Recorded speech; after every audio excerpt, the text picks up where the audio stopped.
जय जिजाऊ, मी आशिष मगर. स्वागत आहे तुमचं एटीएम गुरु या युट्यूब चॅनलवर. बघा, तुम्ही ऐकलं असेल की माणसाचं शरीर मरतं आणि आत्मा भटकते. पण सध्या आपल्याकडे असे महान व्यक्ती आहेत, असे गुरुवर्य आहेत, ज्यांचं काय झालं माहितीये का, आत्मा मरून गेली आणि फक्त शरीर भटकतंय, ते पण असे फेंगडे पाय घेऊन, आहे की नाही. तर अशा एका ज्यांना बऱ्याच आपण मागच्या व्हिडिओमध्ये सांगितलं होतं की ते आता झुरळतं म्हणता येणार नाही, कारण आता झुरळ काय माहितीये का, अन्यायाविरुद्ध लढण्यासाठी उभं राहिले. कॉकरोच जनता पार्टी नावाची पार्टी आली एक, ती आता अन्यायाच्या विरोधात लढण्यासाठी एकत्र येत आहेत. लोक त्याच्यामध्ये नीटच्या विरोधात लढत आहेत, शेतकऱ्याच्या भावाच्या विरोधात लढत आहेत, बेरोजगारी, त्यानंतर अशा अनेक बाबतीमध्ये अन्यायाविरोधात लढत आहेत त्या झुरळाच्या नावाखाली. म्हणून यांना आपण मिशा जरी तशा असल्या झुरळासारख्या, तर झुरळ तर म्हणू शकत नाही. तर हे जे गुरुवर्य आहेत, यांचं नाव आहे संभाजी भिडे, आहे की नाही. तर यांचं काय माहितीये का, तर मनोहर गुरुजींना असं वाटतंय, म्हणजे त्यांना भावपूर्ण श्रद्धांजली दिली का माहितीये का, आत्मा मेलाय म्हणून. बरं का, शरीर जिवंत आहे. शरीर जिवंत असल्यावर आपण साधारणतः असं म्हणत नाही, पण त्यांचं शरीर जिवंत आहे, फक्त आत्मा मेलाय म्हणून त्यांना भावपूर्ण श्रद्धांजली वाहिली. त्यामुळे वाईट वाटून घेऊ नका. तर ते त्यांच्या मेंदूमध्ये एक आळी आहे, आळी. त्या आळीनं काय केलंय, असं कुरतडलंय त्याच्या आत्म्याला, की आत्मा डायरेक्ट मरून गेला, शरीर तेवढं शिल्लक आहे. का? आता बघा, त्यांनी असं सांगितलं, नेमकं काय सांगितलंय ते पहा. पहिली गोष्ट की 6 जूनचा शिवराज्याभिषेक, हा जो 6 जूनला शिवराज्याभिषेक होतो मोठ्या थाटामाटामध्ये रायगडावर, तर हे सगळं कायमस्वरूपी बरखास्त करा, असं संभाजी भिडेंचं वादग्रस्त वक्तव्य आले. आता का बंद करा, त्याचे कारण सांगितले त्यांनी. महाराज म्हणजे हे जे गुरुवर्य आहेत, संभाजी भिडे, तर यांचा अभ्यास इतका भयानक आहे ना, आणि यांच्या चेल्या चपाट्याचा अभ्यास तर त्याच्याहून भयानक आहे. त्यांचे मला वारंवार फोन येतात की तुम्हाला इथं पाहतो, तिथं पाहतो, तुम्ही या शाळेत जाता, तिथं जाता, आणि तुम्ही येऊन तुमचे लेकरं इथं शिकतात आणि बाळ इथं शिकतात आणि फॅमिली. पण सगळ्या गांडूच्या अवलादी, जसं हे म्हणले ना, शिकलेले माणसं गांडू असतात. मी नाही बरं का, त्यांचं वाक्य आहे. गुरुवर्य संभाजी किडे यांचं वाक्य आहे की काय, की शिकलेले लोक गांडू असतात, असं ते म्हणले होते. तर मला असं वाटतं की बहुतेक त्यांची जी फौज आहे तीच असावी, गांडूंची फौज, आहे की नाही. असो, आपल्याला काही घेणं का देणं नाही. पण आता यांचं म्हणणं काय, भिडे आणि त्यांचे किडे यांचं म्हणणं काय, तर पहा, शिवाजी महाराजांना इंग्रजांचे राज्य मान्य नव्हते. बरं, ठीक आहे, इंग्रजांचं राज्य मान्य नव्हतं. त्याच्यामुळे दुसरी महत्वाची गोष्ट काय आहे, तर त्यांच्या पाश्चात्य संस्कृतीपासून, म्हणजे जी इंग्रजांची जी संस्कृती आहे, पाश्चिमात्य राष्ट्र आहेत की नाही ते, तर त्यांच्या पाश्चात्य संस्कृतीपासून हिंदू संस्कृती वाचवण्यासाठी शिवाजी महाराजांनी कार्य केलं, असं त्यांचं म्हणणं आहे. तिसरी महत्वाची गोष्ट, इंग्रजी चलन नाकारून स्वतःचे चलन काढले व स्वाभिमान जपला, असं त्यांचं म्हणणं आहे. कोणी? छत्रपती शिवाजी महाराजांनी. असं कोणाचं म्हणणं आहे? भिडे साहेबाचं आणि त्याच्या कार्यकर्त्याचं, जे की तुम्हाला सांगितलं, पोकळ धमक्या देणारे फोन करू, आहे की नाही. चला ठीक आहे, आपण स्वतंत्र भारताचे रहिवासी आहोत, आपण ही गुलामगिरी सोडून दिली पाहिजेत, असं त्यांचं म्हणणं आहे. आता या प्रत्येक वाक्यामध्ये तुम्हाला त्यांची अक्कल सांगतो किती येते. त्यांच्या मेंदूला किडा लागलाय का म्हणलं मी, मेंदूला किडा लागलाय त्याचे कारण सांगतो तुम्हाला. पहिली गोष्ट, हे जे वाक्य ना, आपण स्वतंत्र भारताचे रहिवासी आहोत, आपण ही गुलामगिरी सोडून दिली पाहिजे, असं कोण म्हणतंय? भिडे साहेब म्हणले, आहे की नाही. हेच गुरुवर्य है ना, झुरळ किडे. तर हे म्हणले, मुळात हेच काही दिवसापूर्वी काय म्हणले माहितीये का, 15 ऑगस्ट हे काय आपला स्वातंत्र्य दिन नाही म्हणले, 15 ऑगस्टला आपण काही स्वातंत्र्य झालो नाही म्हणले. म्हणजे नेमकं त्यांचं काय खरं धरायचं, माणसाचं वय 50-60च्या वरी गेलं, 60च्या वरी गेलं की अशी बडबड वाचाळ सुटते, आणि मग अशा माणसानं जरा तारतम्य बाळगलं पाहिजे, असं आपलं साधारणतः म्हणणं आहे. पण हे आधी एक म्हणतात, नंतर एक म्हणतात. गेल्या वर्षीच म्हणली होती 15 ऑगस्ट हे काय आपला स्वातंत्र्य दिन नाही, आता काय म्हणतात की भारत स्वतंत्र झाला, आता आपण गुलामगिरी सोडली पाहिजे. आता सगळ्यात महत्वाची गोष्ट, शिवाजी महाराजांना इंग्रजाचे राज्य मान्य नव्हते म्हणे. आर दलिंदर आहे हो, इंग्रजाचं राज्य कधी आलं, इंग्रजाचं राज्य कधी आलं, काय अक्कल आहे काहीतरी, आहे की नाही, काहीतरी अक्कल असली पाहिजे.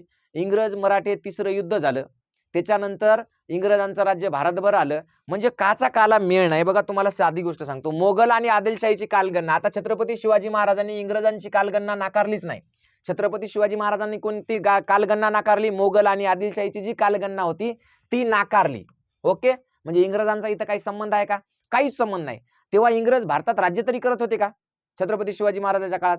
म्हणजे निव्वळ अकलीचा पत्ता नाही. यांच्या मेंदूला किडे लागलेत ना, तसे यांच्या विचारांना किडे लागलेले आहेत. हे दलिंदर लोकांचं एकच टार्गेट आहे की छत्रपती शिवाजी महाराजांचा जो 6 जूनचा राज्याभिषेक सोहळा आहे तो कसा हाणून पाडायचा, छत्रपती शिवाजी महाराजांचा राज्याभिषेक सोहळा होऊ द्यायचा नाही. आणि मग तिथीच्या नावाखाली दरवर्षी वेगवेगळ्या तारखेला, वेगवेगळ्या दिनांकाला, वेगवेगळ्याला, म्हणजे त्याच्यामध्ये लोकांचं लक्ष लागलं नाही पाहिजे, किंवा लोकांना माहित नसलं पाहिजे, किंवा आता या महिन्यात, पुढच्या वर्षी त्या महिन्यात, त्याच्यानंतर त्या महिन्यात, म्हणजे जेणेकरून छत्रपती शिवाजी महाराजांचा राज्याभिषेक म्हणजे स्वराज्याची जी स्थापना झाली, या जगात पहिल्यांदा असा एक राजा बनला ज्यानं स्वकर्तृत्वावर स्वतःचं राज्य उभं केलं, आयत्या पीठावर रेगोट्या ज्यांनी मारल्या नाही, अशा राजाचं कर्तृत्व हे या 3-3.5% लोकांपेक्षा जास्त मोठं दिसू नये म्हणून एक प्रकारे हे केलेला प्लॅन आहे, प्लॅन की 6 जूनला त्याचा शिवराज्याभिषेक सोहळाच होऊ द्यायचा नाही. मग हळूहळू काय होईल, तिथी मानणारे तुमची तुम्हाला स्वतःची जन्मतारीख सांगता येते का? तिथीनुसार सांगा बरं, काय तुमची जन्मतारीख सांगता येत नाही ना, स्वतःची जन्मतारीख आपल्याला तिथीनुसार सांगता येत नाही. मग याचा काय संबंध आहे?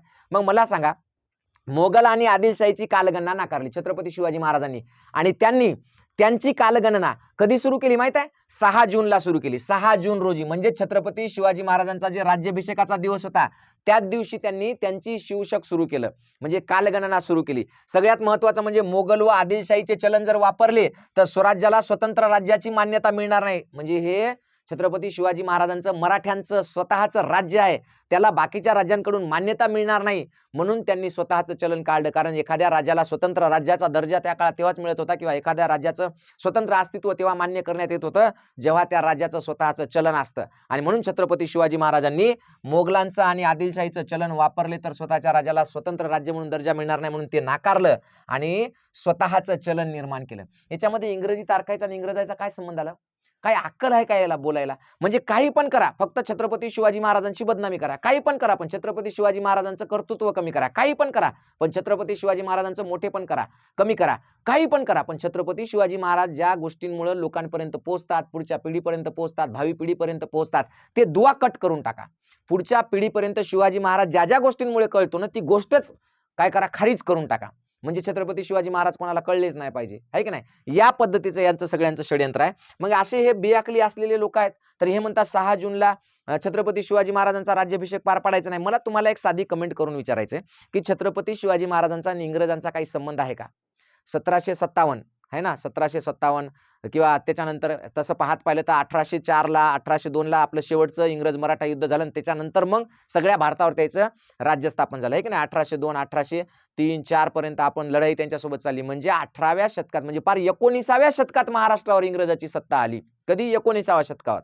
1802 ची शेवटची आपली लढाई इंग्रज मराठा युद्ध. म्हणजे मला सांगा, छत्रपती शिवाजी महाराजांचा मृत्यू 1680 आणि हे 1802 काही संबंध आहे का इंग्रजाचा भारताचा? म्हणजे इतके बेअक्कल लोक आहेत ते, यांना अकलीचा पत्ता नाही. फक्त यांना काय करायचं, छत्रपती शिवाजी महाराजांच्या विचारांवर जिथं लोक एकत्र येतात, छत्रपती शिवाजी महाराजांची थोरवी मोठेपणा जिथं लोकांना कळू शकतो अशा सगळ्या गोष्टी यांना बंद करायच्यात. म्हणून या तिथीचं खुळचट यांनी घातलंय. बाकी तुमच्या तिथ्या पुण्यतिथ्या साजऱ्या करा तुम्ही, तुम्हाला जे करायचे. तुम्हाला काही नको म्हणले का?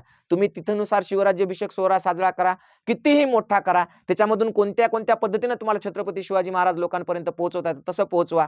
बहुजनांच्या लेकरांना, मराठ्यांच्या लेकरांना, सर्व जाती धर्माच्या लेकरांना छत्रपती शिवाजी महाराजांची नीती, त्यांचे विचार, त्यांचे आचार, त्यांचा धर्म, त्यांच्या ज्या काही चांगल्या गोष्टी आहेत त्या तुम्हाला सांगता येत असतील त्या तुम्ही नक्की तिथीप्रमाणे सांगा. कोणाचा विरोध आहे का? नाही. पण मग जे 6 जूनला ऑलरेडी शिवराज्याभिषेक जो शासकीय मान्यतेनुसार होतो त्याला विरोध करण्यामागचं कारण काय? त्याच्या मागचं एकमेव कारण आहे की बहुजनांच्या डोक्यात छत्रपती शिवाजी महाराज शिरू द्यायचे नाही. त्यांच्या डोक्यावर फक्त छत्रपती शिवाजी महाराज दिसले पाहिजे पण डोक्यामध्ये मात्र बामणी कावा असला पाहिजे. अशा पद्धतीचं घाणेरडं राजकारण सध्या महाराष्ट्रात चालू आहे. तर अशा पद्धतीने पहा, भारतात ग्रेगरियन कॅलेंडरचा वापर कधी सुरू झाला? 1752ला. कधी झाला सुरू? 1752 पासून. म्हणजे छत्रपती शिवाजी महाराजांचा मृत्यू कधी झाला? 1680ला. ओके. छत्रपती शिवाजी महाराजांच्या मृत्यूनंतर हे इसवी सनवाले कॅलेंडर सुरू झालं 1752ला. इसवी सनवाले कॅलेंडर कधी झालं? 1752 पासून भारतात सुरू झालं. म्हणजे विचार करा, भिडे जे म्हणले की आपण इंग्रजांच्या गुलामीतून अजूनही मुक्त झालो नाही आणि त्याच्यामुळे छत्रपती शिवाजी महाराजांनी इंग्रजांची हे नव्हते तारीख नको म्हणून आपलं स्वतःचं शिवशक सुरू केलं.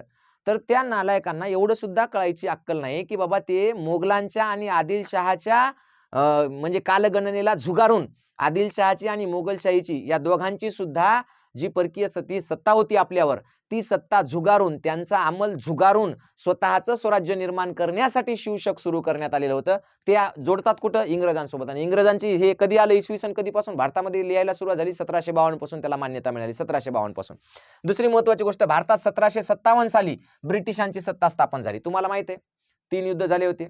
प्लासीची लढाई, त्याच्यानंतर कोणती की लढाई, त्याच्यानंतर कोणती की लढाई, आहे ना? तर त्याच्यानंतर 1757ला इंग्रजांची सत्ता किंवा ब्रिटिशांची सत्ता भारतात स्थापन झाली होती. आणि हे बुवा काय म्हणतो, इंग्रजांच्या सत्तेतून गुलामगिरीतून आपल्याला बाहेर पडायचं होतं म्हणून शिवाजी महाराज, तेव्हा इंग्रजांची सत्ताच नव्हती. तिसरी महत्वाची गोष्ट, स्वतंत्र भारताने संवत कालगणना 22 मार्च 1952 स्वीकारली. म्हणजे आता जे आपण शके म्हणतो की नाही, तर ते सातवाहनांच्या काळातली आहे. कधी आहे ती? सातवाहनांनी आणलेली आहे. ते सातवाहन राजे होते की नाही, सातवाहन राजांनी ती शक गणना सुरू केली होती. शके, ज्याला आपण म्हणतो शके, संवत, विक्रम संवत. तर ती 22 मार्च 1957 आहे. 1957 आहे बहुतेक. 22 मार्च 1957 ती कालगणना भारतामध्ये सुरू झालेली आहे. कोणती? तिथीची. आणि ती पण आहे. काय हरकत आहे? तिथीनुसार करा, कोणीच नाही म्हणणार नाही, तुम्ही तिथीनुसार करा. पण ते 6 जूनचं बंद करा हे जे म्हणणं आहे ना, हे मात्र निव्वळ आणि निव्वळ छत्रपती शिवाजी महाराजांचा अपमान करण्यासाठी आहे. त्यांचं कार्य लोकांपर्यंत पोहोचू नये म्हणून याच्यासाठी. माझी तुम्हाला एक कळकळीची विनंती आहे, तुम्ही जे कोणी व्हिडिओ पाहत असाल त्यांनी एक कमेंट करून कळवा की 6 जूनचा शिवराज्याभिषेक सोहळा जो एवढ्या थाटामाटात साजरा होतो, जो आपला सगळ्यात मोठा सण आहे, तो बंद केला पाहिजे का? कमेंट करून कळवा. आणि नुसतं कळवू नका, तर त्याची कारणं सुद्धा कळवा. जर तुम्हाला कोणाला वाटत असेल की का बंद करायचं, ही तर यांनी जी कारणं दिली हे तर तुम्हाला सांगितलं मी, आत्मा मरून गेलाय, फक्त बॉडी हिंडायली त्याची, हे की नाही. तर असे नुसती बॉडी हिंडायली, त्याच्यात आत्माच नाही, तर त्याला लय बोलून काय फायदा नसते. पण तरी सुद्धा कळवा. सगळ्यात महत्त्वाची गोष्ट म्हणजे याच्यासाठी आपण शिकलो पाहिजे. शिकलं कसं पाहिजे, तर दर्जेदार पद्धतीनं शिकलं पाहिजे. आणि दर्जेदार पद्धतीनं शिकायचं असेल तर सरकारी शाळा आहेत, त्याच्यातून चांगलं शिक्षण घ्या. सरकारी शाळा बंद पडू नये याच्यासाठी प्रयत्न करा. आणि सरकारी शाळेतून शिक्षण घेत असताना जरी काही अडचणी येत असतील किंवा तुमच्या लेकरांचं भविष्य तुम्हाला आणखी जास्त सुकर करायचं असेल, चांगलं करायचं असेल, तर आपलं हे बघा, हे सगळं दिलेलंच आहे मी. एटीएम गुरु एज्युकेशन नावाचं ॲप आहे प्ले स्टोअरला. या ॲपमध्ये जा. इयत्ता 3री पासून तर 8वी पर्यंत स्कॉलरशिप असेल, नवोदय असेल, NMMS असेल, BDS असेल, होमी बाबा असेल, श्रेया, मंथन, BDS जे काही असतील त्या सगळ्या स्पर्धा परीक्षेचे क्लास आपले एटीएम गुरु एज्युकेशन या ॲपवर असतात. सुरुवातीला डेमो बॅच असते, अगदी फ्री असते. ₹1 सुद्धा आपण घेत नाही. 10-15 दिवस फ्री क्लास करा. जर तुम्हाला वाटलं की आपलं फ्युचर, आपल्या मुलाचं फ्युचर खरंच या क्लासमध्ये आहे, सर अत्यंत जबरदस्त पद्धतीनं शिकवतात, आपल्या मुलाचं फ्युचर घडू शकते, तर 15 दिवस फुकट क्लास करून मग नंतर वर्षभराची बॅच घ्या. ती पण बॅच तुमच्या मोबाईलच्या रिचार्जपेक्षाही स्वस्त आहे. अगदी मोजक्या पैशामध्ये वर्षभर शिकवतो. रोज 2-2, 3-3 तास लाईव्ह मी अत्यंत कमीत कमी फीसमध्ये मोबाईलच्या रिचार्जपेक्षा कमी पैशात शिकवतो, एवढा शब्द देतो तुम्हाला. तर नक्की एटीएम गुरु एज्युकेशन हे ॲप प्ले स्टोअरला डाउनलोड करून घ्या आणि या चॅनलला सबस्क्राईब करा. धन्यवाद. थांबतो. जय जिजाऊ, जय शिवराय.